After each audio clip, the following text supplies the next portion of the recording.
What's really important is how you're living, who you're living with, and how you're treating other people.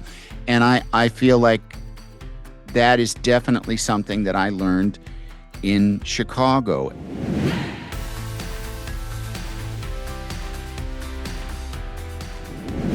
Today's guest needs no introduction, but we're going to give him one anyway. You may know him as Conan O'Brien's former sidekick, and he's a surprise standout on season 34 of Dancing with the Stars. But there's a lot more to Andy Richter than late night banter and those sequined outfits. Today, we're going to dig deep into his Illinois upbringing and really get to know him. Andy, welcome to Enjoy Illinois. Let's go. Hi, Catie. Thanks for having me. Well, first and foremost, you know this. I've told you I am a huge fan of Dancing with the Stars, and I'm a fandy. Well, thank you. Yes. Thank you. Yes, that's a new development that people who like me got a name for themselves. I mean, it's perfect. I guess it all. I still feel very weird about the whole thing. It's this is the thing. We Illinois people are very humble, and and having a group of people name themselves after you is not a humble thing. It goes against my natural Midwestern humility. So. Well, I am loud and proud Fandy. I voted for you so many times I lost count. I was like looking for my neighbors' phones and stuff like that. Like Andy. Thank you so much. Fandy. Yes. So Yeah. I'm a proud Fandy. And when Thank you were sent home, I was so crushed. Well, honestly, I think it was for the best because those last 2 weeks were unbelievable, especially the finals week. Yeah. And to be honest with you, I don't know that my body could have taken it because I was already getting my knees drained and things like that. I will live a full life without a mirror ball. It would have been lovely to get a mirror ball, but I mean, there was no way I was going to beat Robert and Alex anyway. Oh, they were so good. It was such a good season. And it really was. Oh my gosh. I was so hooked. You made it so far and you were a fan favorite. What did that mean to you? A lot. Everything. It caught me completely by surprise. I mean, I've been on television for over, like 33 years. I mean, yeah. I first really got on television in a regular way in 1993. So I've been on TV a long time. I've been in front of people for a long time. People have known who I am for a long time. And I have never in my life experienced the kind of love and fandom and acceptance that I did when I was on Dancing with the Stars. It was, at first it was, I kept saying it's like, at the end of Raiders of the Lost Ark, where they open the Ark and their faces melt. When I would look online at TikTok and see people dressed like me and, groups of people cheering and crying when I got through, it was almost like too much. It was like, oh my God, I did not expect it. And I grew used to it because I grew used to it. I'm still incredibly grateful for it and still feel fairly humble about it. I would see people all the time, like, get him off, he's a terrible dancer. And they would say, it's called Dancing with the Stars. Dancing. And I would think, yeah, but it's with the stars. Yeah. It's not dancing with the technically proficient. Right. It's not dancing with the Dancers. Amazingly skilled. Yeah. It's with the stars. You're forgetting Yeah. the last part of it, which is why the show works. I'm such a fandy that I came to see Dancing with the Stars when it was in Peoria. Oh, you did? Yeah, because you were the host, and I live in great. Springfield, so I wasn't a far trip, but It was awesome. I loved when you did your opening and you talked about all of your ties across Illinois. I was like, oh my gosh, we have to try to get him on this podcast as a guest because I didn't know all the Illinois boy ties. Absolutely. Yeah, no, I've been there. I grew up there. I grew up in Yorkville. And I had, my dad's family was in Springfield. So, I spent a lot of time down in Springfield. My grandparents lived 2 blocks from the state fair. You're a true Illinois boy. I am actually. I was born in Michigan, but that's just because my dad was finishing up his PhD and taught at Grand Valley State for a minute. But most of your upbringing and formative years were in Illinois. Absolutely.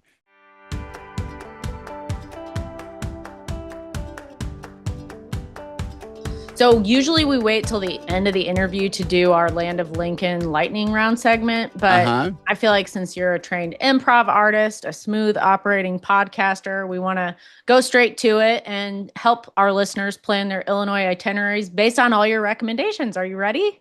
Sure. Okay, buddy, let's jump in. Okay. What part of Illinois do you feel the strongest connection to? Chicago, because that's where, I grew up in a small town, but I became aware in my teens that I'm not really a small town person. And I mean, there's the possibility that as I get older, I might move back to a small town, but I love living in a city. The stimulation of a city, the diversity of a city, it's very exciting and I thrive on it. So yeah, and Chicago is such a great town. It is such a great city. So comfortable, so much to do, so livable, so pretty, so warm and welcoming. And such great history and beautiful architecture, and then the lake.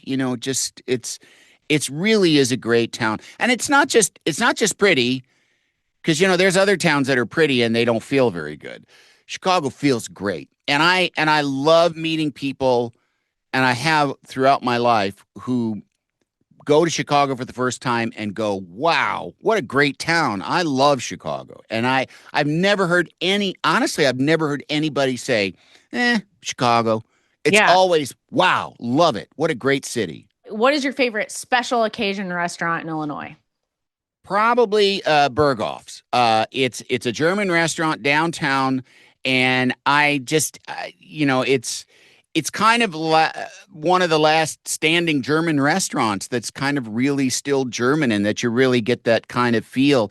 And I just really equate that with Chicago, because even when I was a young adult and living there on my own, there were still so many German bars and German restaurants. And I think a lot of them are gone now. Yeah. But there was still a real German identity to the North Side, and you could go, and it really was, good beer, good food, good schnitzel. And that's very much a Chicago connection for me. Great food, great environment, good location too. Yeah. What about your top Illinois comfort food spot? I've got to wonder if college Andy liked to hit up, like Papa Del's at U of I or anything like that. Yeah, Papa Del's was good. I remember there was there was a college bar called, I think it was called Corcoran's, maybe. And they would have cheese fries, and they were hand-cut fries. And on top of them, they would melt Merks, Merkt, the Wisconsin cheese dip stuff. Yeah. And those were pretty fantastic. Well, what about a horseshoe? A horseshoe, you're right there, too. That's, you've got, but it's a different cheese. That's like a rarebit cheese. This was like a gloppy, sharp cheddar, heart attack maker, which, of course, when I was young, didn't matter. What's so great about Chicago, too, is Vienna beef stands. They're the same everywhere. The hot dogs are the same. The Italian, some places do it better than others. But even, from Portillo's to the mom and pop places, they're all the same. And that, to me, too, is really Chicago, is those places. Do you have a favorite outdoor space or natural area in Illinois? I would say Starved Rock State Park. It's a beautiful park. It's a lot of people, they think of Illinois outside of Chicago, and they just think of cornfields and bean fields and highways and cornfields and bean fields. And, and I can see why they would think that, but there's a lot of other beautiful natural features. I mean, of course, mostly around the rivers, because then you get elevation changes. But Starved Rock, we used to go to when I was a kid, and I absolutely loved it. Favorite Illinois artist or entertainer? You can say yourself for this one if you would like, but no, you're so humble, I don't think you would. I don't think I would say that. I'm going to probably Bill Murray. probably in terms of like having brought me enjoyment over the years or beyond him, like, one of the blues guys, maybe Buddy Guy or Muddy Waters, although, a lot of those blues guys weren't, they sort of made it big in Illinois. But yeah, I mean, the Chicago blues is pretty indelible. But I'd probably have to go with Bill Murray. Okay. Good choice. And then last question in this round, what is something a first-time visitor simply should not miss? Sweet corn. Ooh. The Illinois sweet corn, there is a difference. Yeah. I go home and I almost, if it's in season, I insist that we get some. Yes. It is really the best in the world, and Love it. you notice a difference. Yes. We got lots of street stands when sweet corn's in season that people can get their fix. It's great. Yeah, yeah. Okay. And, because that's, obviously there's hot dogs and deep dish pizza and Yeah. things like Yeah. that, but I would say sweet corn.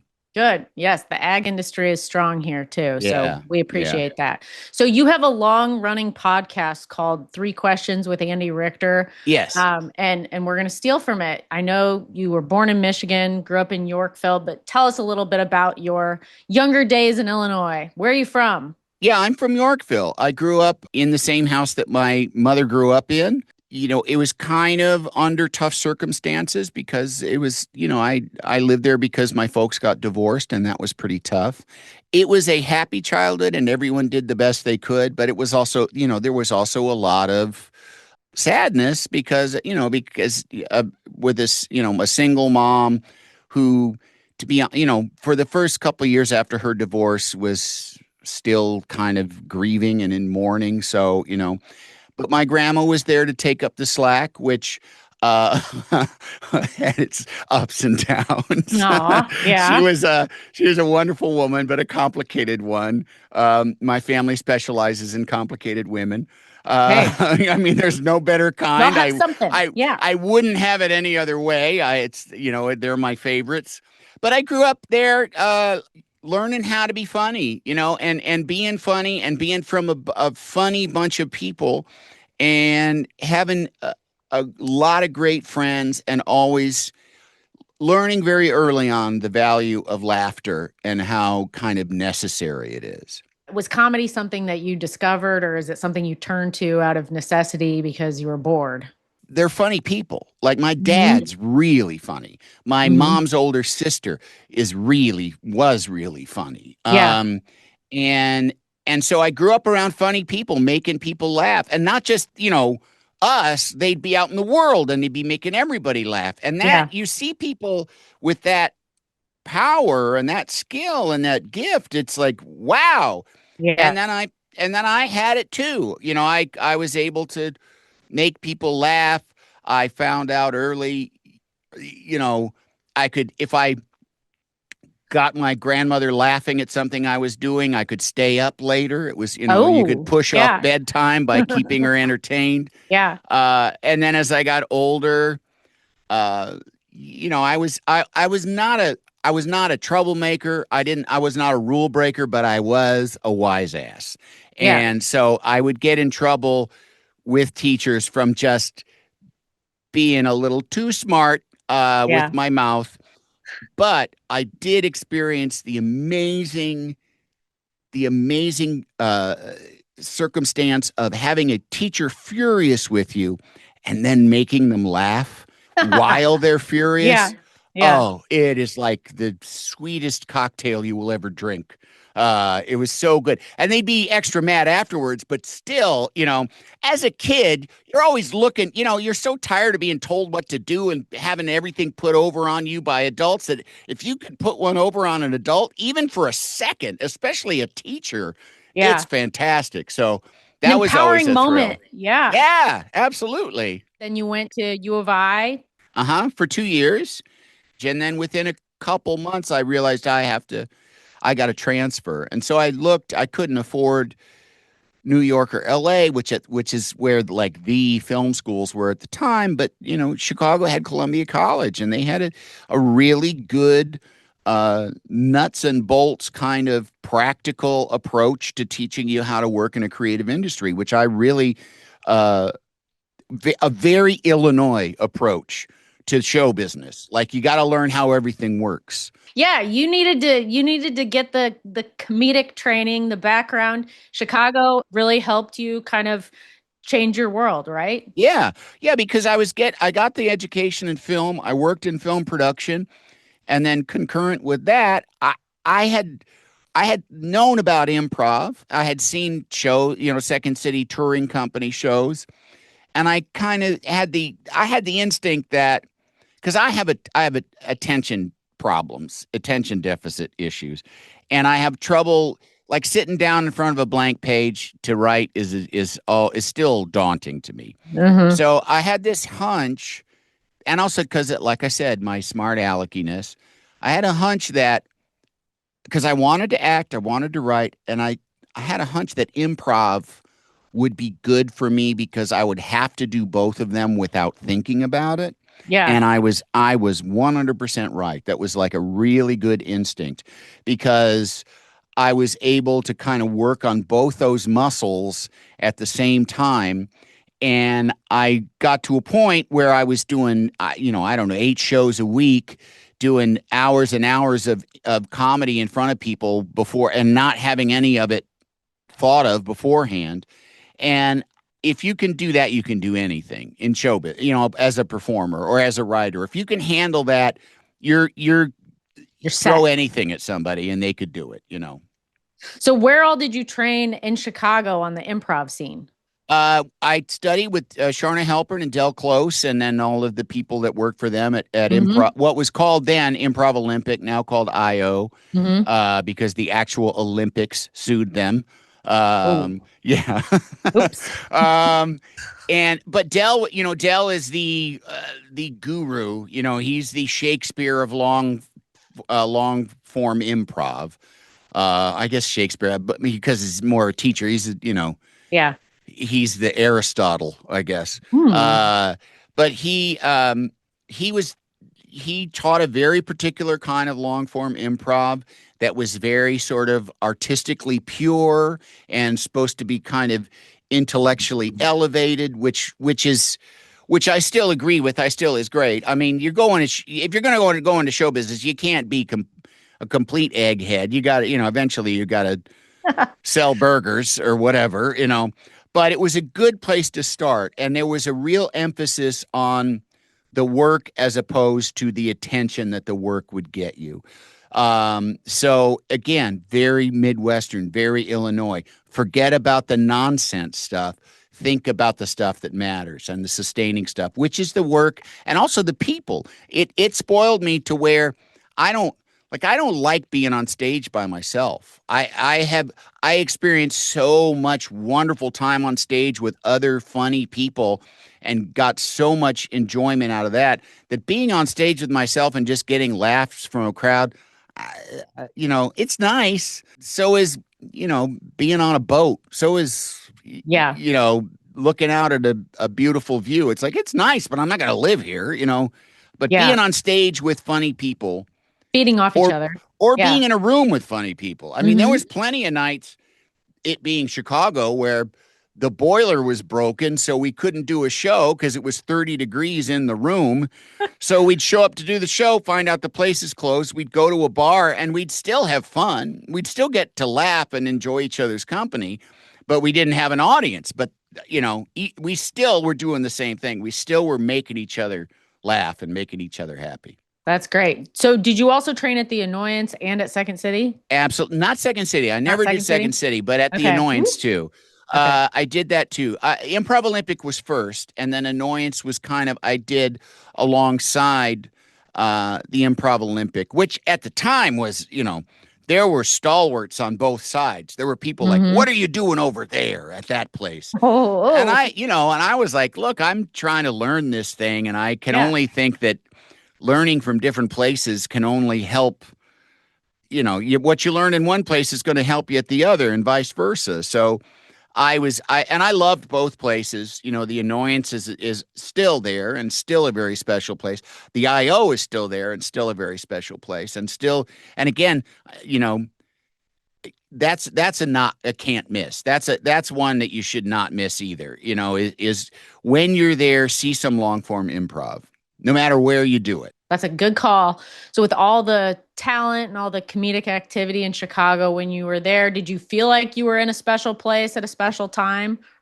I don't think I did. I mean, I knew I was having fun, and I knew that I had come from, you know, as I kind of mentioned, I got into my teen years, and I knew something was wrong, but I didn't know what it was, and I didn't know. I felt like even though I was popular and I had friends that I loved, I still there was this feeling of like, this isn't right. From something's wrong. I didn't fit in, and I went to U of I, and it got a little better because it was a little bigger. I got to film school and I was like, oh, and I got around like, you know, artsy kids with, you know, fingernails painted black listening to The Cure. And I was like, oh, okay, this, you know, these are sort of more my people. Yeah. And then when I got to improv, it was like my tribe. These are my people. And it really, truly was. And I think I was just so excited about that. And when I think back about the value of that time and what was valuable to me, I don't think about the stage. I think about parties at people's houses. I think about like I had friends that rented the house next door to the fire station outside of Wrigley Field. They lived in the bottom floor of it. It was a two flat house, and would just go sit in their front yard during Cubs games and just laugh, just make each other laugh. And so, but a lot of those people are now, if not household names, really well known comedic talents and writers. And we a bunch of us figured out how to make this work, and do it for a living. And uh, so that, I mean, it was only in retrospect that I became aware of like how special it was. I knew at the time it was fun, and I knew at the time that it made me really happy and fulfilled me in a way that I had never experienced before.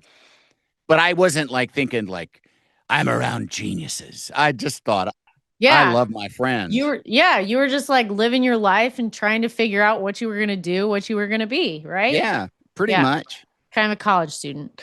Were there any performers that you worked with in those days that really impressed you or really had an impact on you?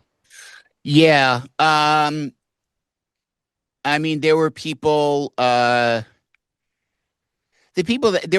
who's like Amy Sedaris. I used to see her, and I still am amazed by her. There are people that just have like special brains. It was towards the end of my time in Chicago, but the United Upright Citizens Brigade started then, and there was a guy there, Adam McKay, who's gone on to direct. He was Will Ferrell's creative partner, and directed a lot of really funny, excellent movies.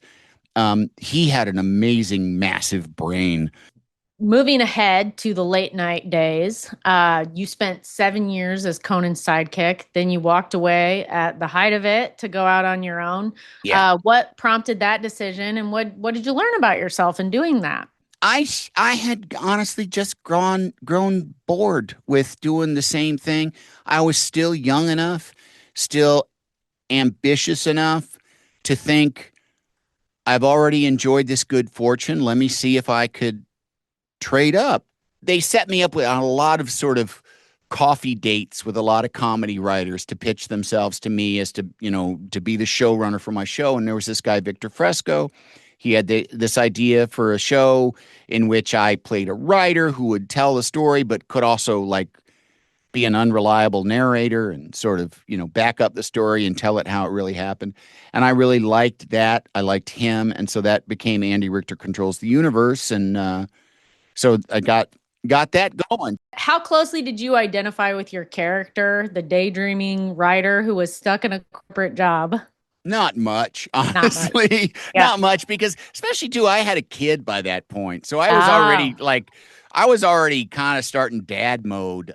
So like the young, single, innocent, naive guy who couldn't, it was sort of too shy to take the reins of his life. I was like, nah, I mean, I'm not a world grabber, but yeah. I certainly, Yeah. I'm not shy either. At least not in that department. You returned to the sidekick side of the business when Conan was given the Tonight Show in 2009. He asked me to Uh, come back, and I was yeah, happy to go back to sweet. making TV every night. How did you change in the time you came back? By that time, I had two children. I was older. I didn't have that. I was not. I didn't have that ambition. I had come out. I was curious about what's it like to be number one. I mean, and by that I mean number one within the show structure. I was kind of number two with Conan, and so I was number one in Andy Richter Controls the Universe. And then I did a show called Quintuplets, which I didn't have a writing say in. I was just an actor on it, but I was number one on the call sheet there. And then I did Andy Barker, and I was number one there. And so I'd been number one, and I realized I don't care about being number one. Number one is not, I don't thrive on being number one. So I'm happy to go back to work for Conan, whom I love, who I know. And again, too, the immediacy of making a show like that, if you just want to make stuff, there's nothing like it. So let's go back to talking about your podcast, Three Questions with Andy Richter. You focus on just three questions. I love how simple that is. Where are you Yeah. from? Where are you going? What have you learned? Yep. How'd you come up with those three questions? I would have really fun conversations and really good conversations with people after Conan was done talking to him in the commercial breaks. And especially people that I knew and people that I didn't know so well. And I always enjoyed finding out sort of more the nuts and bolts of their life and like where are you from, what did your parents do, that kind of thing. Because nobody asks Harrison Ford, what did your parents do, Mm-hmm. what kind of kid were you. I mean, not to my knowledge. I'm probably somebody probably has, but um and also too, I have been in a lot of therapy. I believe in therapy 100%. It's probably takes the place of what religious faith takes in a lot of people's lives. I believe in therapy as a healing force, as a sense of progress, as a way to get to know yourself, a way to feel useful, and to just get better at being alive. And I felt like those three questions kind of encompass what therapy is kind of trying to do, which is you look at yourself and where you come from, who you are, how you came up in the world, and then you kind of process how did I get to be the person I am and what do I want to be in the future? And I just, and that was kind of just the gimmicky framework of what the podcast was. And they're not, I don't stick to them like as a strict thing. It's just kind of a thematic thing. And honestly, these days, I've been doing it for 7 years now. Sometimes it's not the three, it's just blabbing. It's just talking, especially with funny people, just being funny and shooting the breeze with funny people. But um, I do love doing it, and it wasn't something that I ever thought I would do. I never thought like I want to learn how to interview people for an hour. But I have, and I like it, and I think it's a really good show, and I think I've really learned how to do this thing pretty well. And also I don't want people to spill their guts and like divulge secrets and Yeah. alienate themselves from their loved ones for my content. But I do like it when people can be introspective and be unashamed to kind of be who they are and say who they are and not worry about what somebody's going to think about what they're divulging. Yeah. Yeah. And I do think that because I do think it's useful. I think it's interesting for people. It's something when I started, I was on a couple of podcasts in the early podcast days where I talked about mental health, and I talked about dealing with depression. And I had and I'm not one to think like, oh, if only people could learn from my journey, just that Yeah. Yeah. kind of BS show busy celebrity thing. Um, but there were so many people that came up to me and were so thankful and grateful that Yeah. I had talked about it in a way that wasn't secret and shameful. Like Hmm. people coming up and going, hearing you on that made me go to therapy. And I know I should have gone to therapy, but I was always ashamed, or I thought my parents would, not like it. But enough is enough. I went, and I'm so grateful to you. I mean, and that's crazy. That's wonderful, And that's again, it's like we're like, oh, okay, just sharing is doing something good. You've had a number of Illinois entertainers on your podcast over the years: Jim Gaffigan, Natasha Leggero, Jake Johnson. Is there a common thread that connects you with them? Yeah, yeah, Midwesternism, I think. Yeah, they all kind of have that down to earth vibe. A lot of improv comedians come from there because it's just Chicago is a fertile ground for it. Chicago and Canada, for some reason. I kind of sometimes feel like Canada is just a big Chicago. Go to Chicago. The weather is better. Okay, Yeah. so you live in LA now. You spent Yes, a lot of time in New Pasadena. York. Yes. Okay, Yeah. Pasadena. And you've spent a lot of time in New York. You still think of yourself as an Illinoisan? Yeah, pretty much. I mean, I lived in New York for a good long time, and that was where my first child was born. And so, eh, I don't feel like I'm just from one place anymore. You know, as an example, I've lived here now for 25, 26 years in uninterrupted in Los Angeles. And I I like baseball, and I'm a Cubs fan, and I grew up a Cubs fan. But I became actually, I mean, being a Cubs fan was forced on me.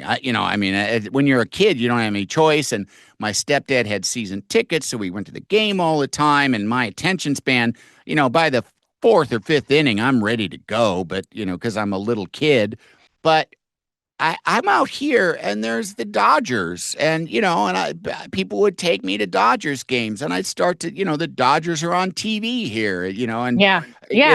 it's before the years where you can watch whatever baseball game you want to. So I kind of was like, all right, I have two teams, and there are people who say you can't do that. That's not fandom, and I say I can do whatever I want because I am a grown up. But I still do find when they play each other, I think I lean Cubs. Yeah, well, that's a good way to test it and to know that you are really an Illinoisan at heart because you still root for the Cubs when you're in LA. Yeah, So yeah, yeah. that's special. And honestly, when I come home, there is a sense of when I come home and see my family, and they're all out in Geneva, Batavia now, which, by the way, for anybody listening to this, Geneva is a beautiful town. If you're in the western suburbs, Geneva is a gorgeous town. They shot The Road to Perdition there. So if you've ever seen that movie, it's a beautiful river town in Illinois, and has very much its old feel. They're all out there now. And just when I go visit them and drive around, I feel there is a sense of, and I just love how green it is because I miss green. I just miss LA is green, but it's green because it's watered. LA on its own is brown. I mean, I wouldn't be surprised if at some point when my work isn't so sort of geographically focused that I don't end up back in Illinois at some point. Yay. Yeah. Last question. What's Yeah. the Illinois thing that you carry with you the most? What has this state given you that you take everywhere? I mean, we've touched on it a bunch, but I would say it's like a sense of proportion, a sense of like what's important, and to really kind of level out your expectations of what life is about and what you should be doing. Because especially in show business, there's a lot of stuff that can catch your eye and that you can think like, oh, the red carpet is, who's asking me questions? And you're around a while and you find out that stuff is virtually meaningless. And And now now the new thing is sort of follower counts. And like, yeah, it's nice to have a high follower account, but what's really important is how you're living, who you're living with, and how you're treating other people. And I feel like that is definitely something that I learned in Chicago. And I learned, feet planted firmly on the ground and Yeah. not easily swayed by some shiny thing that comes along. Like, Yeah. remember who you are and remember what the point of everything is. That's amazing. Andy Richter, Illinois made you, and we are so grateful that it did. If you want to hear more from Andy, you're in luck. You can find his podcast, The 3 Questions with Andy Richter, anywhere you listen. And something tells me we have not seen the last of him on Dancing with the Stars, both the TV version and the live show. Andy, thank you so much for joining us. It has been a pleasure. Thank you so much. Thanks for listening to Enjoy Illinois, Let's Go, produced by the Illinois Office of Tourism. I'm your host, Catie Sheehan, and we hope to see you soon here in the land of Lincoln. You can find us on Spotify, YouTube, Apple Podcasts, and pretty much anywhere you like to listen. When you're ready to start exploring, head to enjoyillinois.com, your one-stop shop for trip inspiration, destination guides, and much more.